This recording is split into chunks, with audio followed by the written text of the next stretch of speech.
Main Thing Podcast with Pastor Steve, equipping you to respond and thrive in the world we live in today. Keep the main thing has been a saying that Pastor Steve has told for decades. It means no matter what is happening around us, Jesus is what we need to have front and center in our lives. There couldn't be a more powerful reminder for us to recall in today's divisive and dark culture. From foundational truths in Scripture to the hot topics of today's culture, allow this podcast to inspire and motivate you on your faith journey. All right. Well, we are so glad you guys are with us with the Main Thing podcast. As you might have noticed if you listened the last few weeks, we've changed a little bit. And instead of having Pastor Steve on with us for the next few podcasts, we're highlighting some of our ministries here at Covenant Church and some of our ministers. And so today, I've got a guy who's actually been here for every bit of the podcast. In fact, he's probably one of the most important parts of the podcast, but you've never seen him. This is Mire, and Sean is our Director of Technical Ministries and Audio and Visual here at Covenant. Sean, welcome. Thanks. Thanks for coming to the other side of the camera. Yeah, other side of the table over there. So right. It's nice. Yep. Sean is always in the background. That's right. And checking on things. So it's interesting to see him on this side today. Does it feel weird to be on this side of the camera? Yeah, it feels a little weird. So it'll be fun to edit too, I'm sure, because usually I get to listen to each of these podcasts 4 or 5 times when I edit it. So now I get to listen to myself talk. So. See, when I say something dumb, you don't know I think it's dumb and it stays in. But if you think you said something dumb, the magic of editing. Exactly. Man, I'll just take it all out. I'm a little jealous. Well, tell me about the audiovisual ministries here. What do you do, and why is that so important to what we do here at Covenant? I mean, there's a lot of things. It's everything we do on Sunday morning, just from the visual standpoint. So all the lights, the screens, everything like that. Social media, the live streams, anything. All of our online presence too. I mean, we do a little bit of a teamwork on that end, but I'm usually the one that leads that up. So out of all the things you do, what's your favorite to do? My favorite, probably just because my background is like video stuff. Probably my favorite is like doing announcement videos or any kind of like special videos we do. Like when we go in now as this airing, we've come back from the Honduras mission trip. Yep. But getting to go there and just film them all week and edit that together, make a little movie out of it. That kind of thing is my favorite thing. That reminds me when, I guess it was last year before, you guys did a whole documentary of Honduras. Yeah. We've done that the last 2 years. Oh, okay. Yeah, so 2 straight years. So moving into documentary filmmaking, huh? Yeah. If only you could be like The Office and stick the people in front of a window and just have like little talking heads. Yeah. There's your next goal. Well, how'd you end up in this position? Like, I mean, I kind of know how you ended up, but tell everybody, how'd you end up in this position? It's kind of, I feel like the story's kind of an interesting story. Right after college, I was working at a TV station for like, I think 5 or 6 years. I don't know, time went by, I wasn't keeping track, but it was a long time. And it got to a place where I was there. I was also doing ministry here. I was not officially, but just as a churchgoer. But I was at a point where it was like, I felt like I just wasn't, I don't know, I didn't feel happy where I was. I wasn't happy doing that thing, but I really enjoyed like the activities of it. I just felt like that wasn't where I was supposed to be, but I had no clue like what that looked like. Right. Fast forward to one day, I get called into my boss's office and I get let go, which was kind of a surprise, kind of a shock. Right. I was like, what in the world? Like, you know what? It was kind of happened. It was a very little thing that like led to it. Yeah. But I think as it turned out, I think it was just a God thing that God saw that like, hey, this isn't where you're supposed to be. And I could feel that, but it was like, I wasn't bold enough to take a step and like go somewhere else. Cut the cord, so to speak. Yeah. And so I had like a couple of days where I was just like, okay, great. Well, now what am I supposed to do? And then maybe a week later, I get a call from you to go, have lunch. And I'm thinking you're gonna like console me, for losing my job. But no, then you offered me this job. And what I didn't know is behind the scenes, y'all had been talking about wanting to hire someone to do media. And I think Chet even told me a couple times there were conversations that were like, man, if only Sean was available, you'd hire him on the spot. And then I became available. And that was it. Well, I remember Steve popping his head in my office one morning and say, hey, I just heard Sean's not at the TV station anymore. And I think I called you that day to talk with you because we already knew we wanted we would love to have you on the team. Yeah. And so it's interesting when you talk about you were already doing ministry. Yeah. So here, we've been pretty blessed over the years that we have people in the church that are doing ministry and can move into a full-time staff position.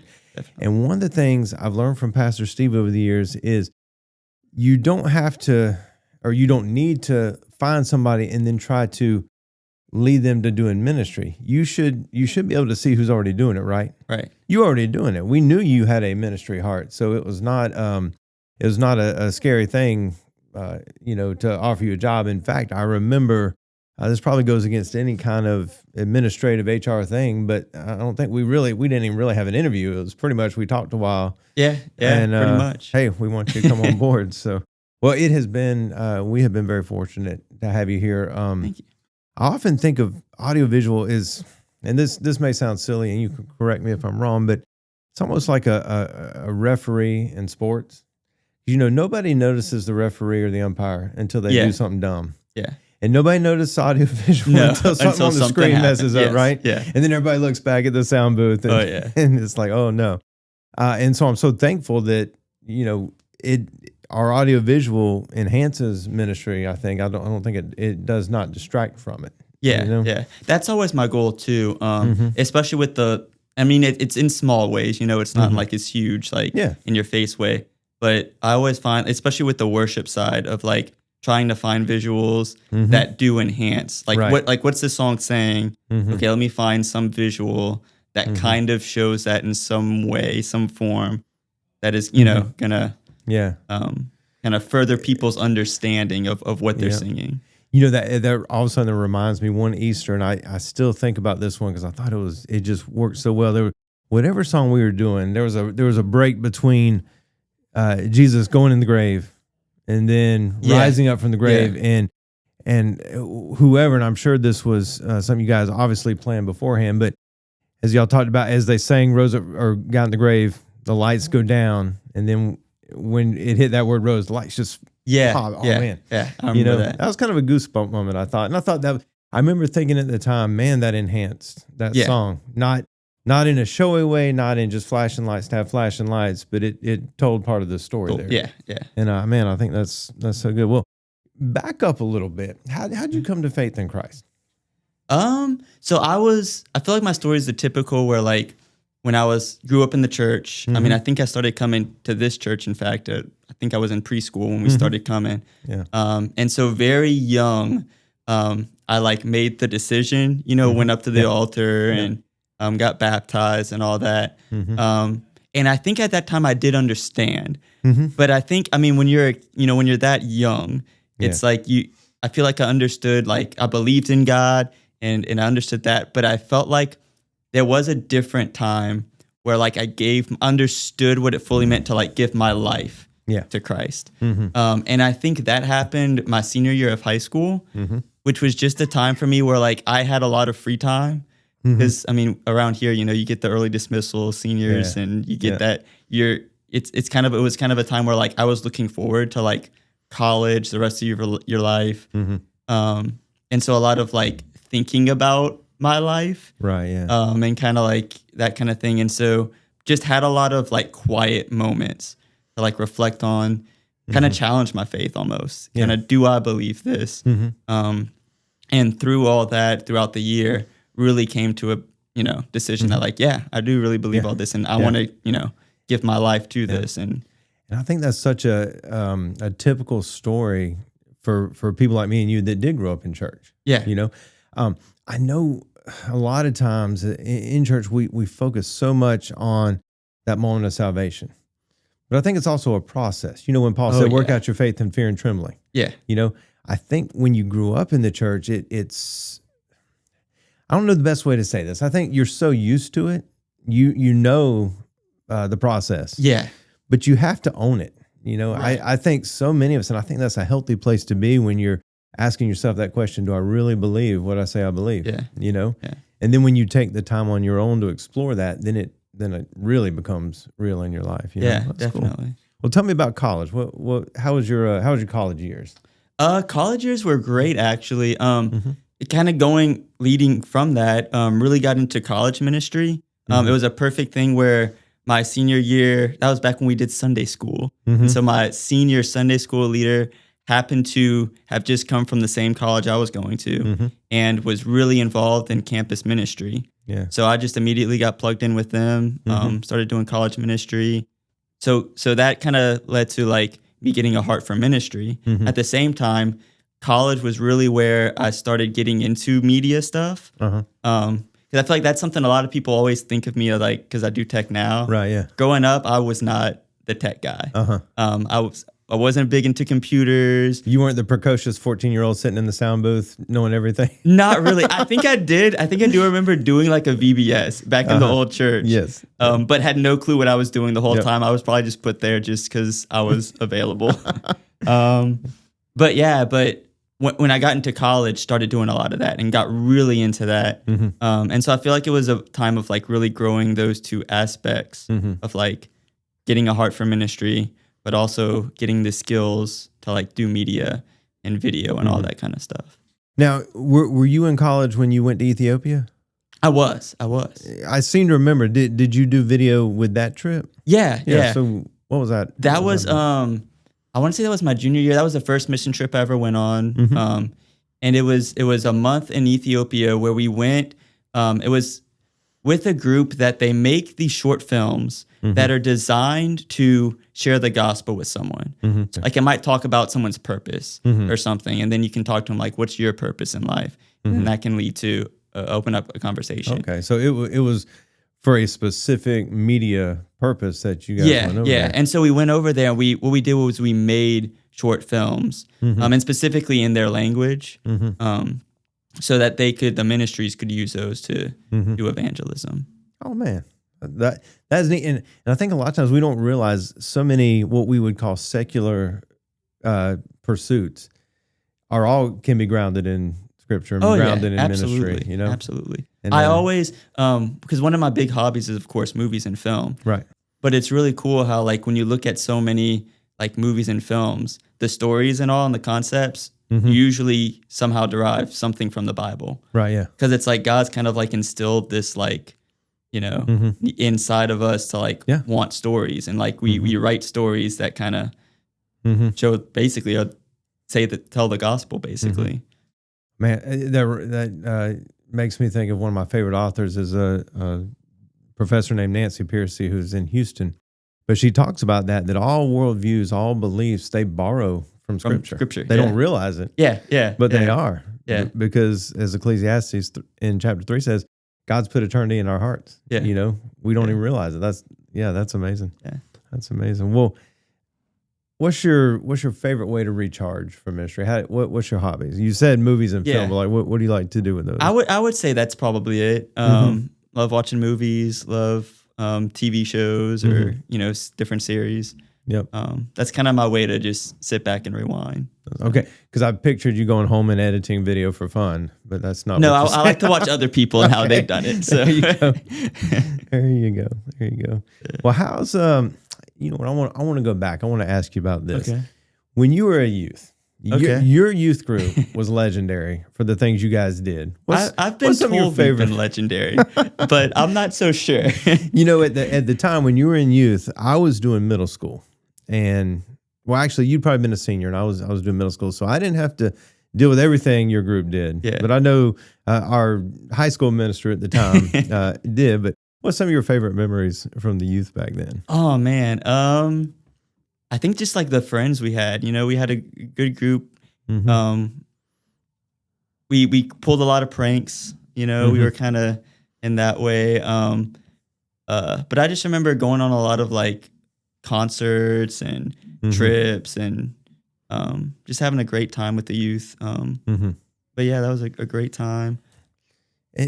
Tell me about there's a legendary girl in the youth group named Jessica. Oh yes, Jessica Michaels. That was a fun prank that I would love to see the youth because that's reborn, you know, revive it. But yeah, that was a little prank we used to play on our youth pastor where anytime there would be like a sign up Now, they can't do it today because we do it all in the app. Oh, yeah. So I just realized that they can't do it today. But back in the day, it would just be like a sheet of paper in the youth building for any event. You know, having a lock-in, you sign up on the sign-up sheet or whatever. We're going to camp or a lock, you know, somewhere. Yeah. And so what we would do, we would just write random names down. So that way, whenever they would do like roll call, they would go back and be reading the sheet, and then they just announce this name. And so the name that kept coming up was just, I don't know how we came up with it, but it was just Jessica Michaels. I think because it was sounded like a real name. So they wouldn't get that it's a fake, and they would announce it, and then Jessica wouldn't be there, and we'd just be in the back cracking up laughing. The youth minister was probably like, I've never even met this person. I got to make a contact. I'm being a terrible minister. I'm not. Well, you know, the other day you were talking about registration online. So we had somebody sign up for one of my classes, and they had, the name was like a storybook character name. Oh, and I was really? like, look at this punk. Somebody's just making this up. And nope, that was a real name. They were there in the class. So I'm glad I didn't say something stupid, you know, like, well, I'll tell you what, little punk here.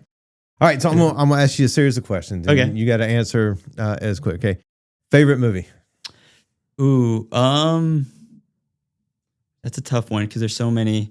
The one I've always said was it's actually an old cartoon, but it's really good. The Iron Giant. Iron Giant. I've never seen that, but I've heard it's I didn't see it when it first came out, and then I think I was at like strangely a men's retreat in college, and we watched it. And it's so good. You know, I think the guy who did that movie did a lot of Pixar movies. I think he did The Incredibles. Probably. Yeah. It's animated, and I'm not a big on animation, but and again, that's the one with the story. Yep. It's very gospel centric, you know. Yep. So if you're listening or watching, Sean recommends The Iron Giant to watch. It's a good movie. I think it's pretty good. Favorite TV show? Ooh, well, I just finished watching Stranger Things, so that's on the top of my list. So, see, I would have narrowed it to two just from hearing you talk over the years. But favorite sport? Favorite sport, basketball. Basketball. Favorite team? Pelicans. Of course, right? You still go to a lot of games or I did. Games? Yeah, as we're filming this, I went Monday night to a game. They actually won, which is rare this season. Even better, so, yeah. All right. Let's see here. Favorite restaurant?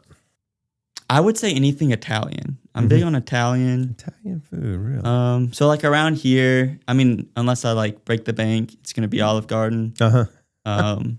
But yeah, I think that's my favorite. It's funny the way you said unless you break the bank, because when I was growing up, I saw Olive Garden as the epitome of fine dining. Yeah. Like if we went to Olive Garden, I was like, wow, my parents were going big time tonight. All right. Oh man, I had one more question. What was it? What was it? Favorite place to go on like a vacation? I feel like I don't like going on vacation. I like a staycation.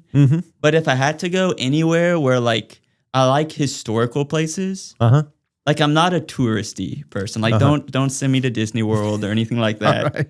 But if it's like a place like a museum, or especially where it's like actually where something historical happened, that's my thing. One more question. Favorite thing to do in New Orleans? I mean, for me being the Pels fan, I like going to Pelicans games, Saints games, that kind of stuff. All right. Well, as we wrap up today, how's God working in your life personally right now? How's he? What's he doing in your life to grow you, to change you? For me, it's just being every day refreshed in my walk. Because especially now, being here every day, or sometimes you get in this mood where like, okay, you're, I'm listening to sermons every week and then listening to them again when I'm like creating reels or whatever. So it's like you're constantly hearing the word, but still having that like it not being stale, or not like being something that I'm just like ho hum every day, doing this every day, making sure that I'm still, finding ways to like learn more in my faith and make it like where it's like exciting, Yep, I think that's a lesson older ministers tried to teach me early on, that you still have to separate your devotional life from your ministry life. Not meaning ministry life is bad, but just you can't, like for me, prepare for a Bible study and call that devotion. You got to do something totally different from that. And I never think about that you probably listen to Pastor Steve's sermons 5 times before it actually gets put out.